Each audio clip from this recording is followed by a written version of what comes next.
Dans cette vidéo, je vais vous montrer comment éditer une pop-up lorsque vous êtes sur une page FrancContact. Alors, nous sommes sur un exemple de page qui a justement ce type de pop-up. Vous voyez, si je vais par exemple là sur la version en live et que je clique, il y a une pop-up qui s'ouvre. Et de même, si je descends et que je clique là, vous voyez, il y a une pop-up qui s'ouvre. Alors concrètement, comment est-ce que vous éditez ces pop-up? Alors, je suis ici en mode édition avec ma barre d'outils qui est là. Et ce qu'il faut faire en fait, c'est cliquer sur le bouton que vous souhaitez éditer et cliquer sur le petit bouton de paramétrage qui s'affiche là. Donc vous avez une barre de menu qui s'affiche. Ici, vous éditez le texte qui s'affiche sur le bouton. Là, vous éditez le style du bouton, si vous voulez qu'il soit flat ou qu'il soit brillant.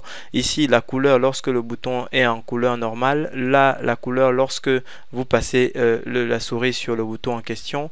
Ensuite, l'icône que vous souhaitez mettre avant le texte ou après le texte. Là, j'ai mis en l'occurrence cette icône avant le texte, mais je peux par exemple la changer. Puis ici, vous définissez les bordures, si vous souhaitez que les bordures soient arrondies ou non. Ensuite, vous définissez ici où est-ce que vous souhaitez que le bouton fasse, si vous voulez qu'il ouvre une pop-up ou qu'il envoie sur une URL. Et puis après, vous définissez l'effet avec lequel vous souhaitez que le bouton apparaisse, si vous souhaitez qu'il arrive en sautillant, etc., etc. Alors, ce qui nous intéresse ici, c'est la destination. Donc là, on a choisi pop-up. Pour éditer le pop-up, il faut cliquer simplement sur Edit Pop-up.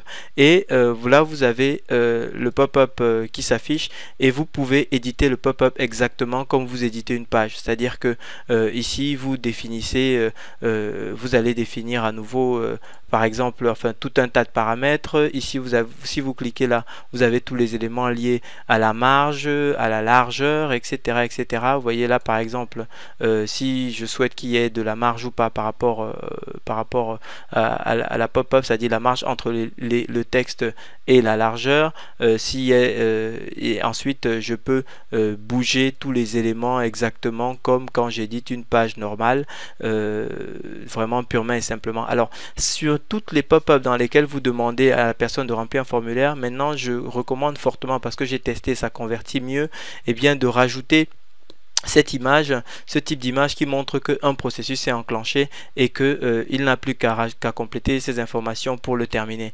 Et ces images, comment est-ce que vous les trouvez? Eh bien, vous rajoutez purement et simplement un élément image sur votre page, vous cliquez sur éditer et ensuite ici dans les actions vous choisissez upload et dans votre bibliothèque d'images vous allez trouver, vous voyez, il y en a une là, il y en a une autre ici, il y en a une autre là, il y a plusieurs types en fonction de la couleur de votre image. Vous voyez là par exemple je viens de mettre une autre image, mais je peux la changer. Donc c'est ce que je souhaitais partager avec vous dans cette vidéo. Merci de votre attention et bon succès avec FrancContact. Merci.